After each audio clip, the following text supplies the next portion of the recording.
ഇന്നലത്തെ അത്തപ്പൂക്കളമൊക്കെ മാറ്റി ഇന്ന് പുതിയ അത്തപ്പൂക്കളം ഇടാനായിട്ട് അത്തം ഒരുക്കുകയാണ്. കുഞ്ഞാറ്റ ഇന്നലത്തെ അത് നമ്മൾ അത്തം ഇട്ടതിൻ്റെ ഇലകളും പൂക്കളും ഒക്കെ വാരിക്കളയുകയാണ്. അടുത്തായിട്ട് അവൾ പൂ പറിക്കാൻ പോവുകയാണ്. ഇവിടെ അധികം പൂക്കളൊന്നും ഇല്ല, ഉള്ളത് കൊണ്ട് ഒപ്പിക്കുകയാണ്. അപ്പോൾ കുറച്ച് പൂ കിട്ടി,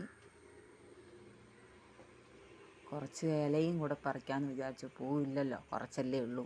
അപ്പോൾ പൂവും കൂടെ പറിക്കുകയാണ്, കുറച്ച് ഇലയും പറിക്കുകയാണ്. ഇവിടെ ഒരു കുഞ്ഞി പൂക്കളുണ്ട്, അതും പറിച്ചെടുക്കുകയാണ്. തിരിച്ച് വന്നു, അത്തം ഇട്ട് തുടങ്ങിയിട്ടുണ്ട്. ഇല ഇങ്ങനെ പൊട്ടിച്ച് ഓരോന്നോരോന്നായിട്ട് വട്ടത്തിൽ അടുക്കി വെക്കുകയാണ്. അടുത്ത് നമ്മൾ കുറച്ച് പൂക്കളുണ്ടായിരുന്നു, അതും വെക്കുകയാണ്. ഇന്ന് നമ്മൾ വട്ടത്തിനാണ് വെക്കുന്നത്.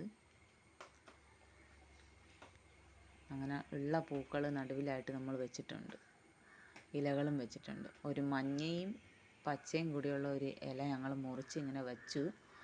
പക്ഷേ ആദ്യം വെച്ച ആ പച്ച ഇതും തമ്മിൽ ഒരേ കളർ പോലെ തോന്നി വീഡിയോയ്ക്ക്. അപ്പോൾ ഞങ്ങൾ എന്താക്കി, കുറച്ച് മെറൂൺ കളർ ഒരു ചീര പോലത്തെ ഒരു ഇലയാണ്, അത് പറിച്ചുകൊണ്ട് വന്ന് മുറിച്ച് അത് വെച്ചു. അപ്പോൾ കുറച്ചുകൂടെ കളർഫുള്ളായിട്ടുണ്ട്. അപ്പോൾ അത്തപ്പൂക്കളം മൊത്തമായിട്ടുണ്ട്. പിന്നെ കുറച്ച് മഞ്ഞപ്പൂ കിട്ടി, അത് അവിടെ ഇവിടെ ആയിട്ടൊക്കെ വെച്ചു. പിന്നെ ആ സൈഡ് ഭാഗമൊക്കെ ഒന്ന് വൃത്തിയാക്കുകയാണ് കുഞ്ഞാറ്റ. നല്ലതല്ലേ? അപ്പോൾ ഇന്നത്തെ അത്തപ്പൂക്കളം ഇതാണ്.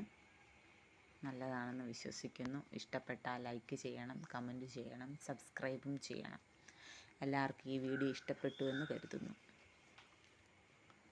എല്ലാവർക്കും അഡ്വാൻസ് ഹാപ്പി ഓണം. ബായ്.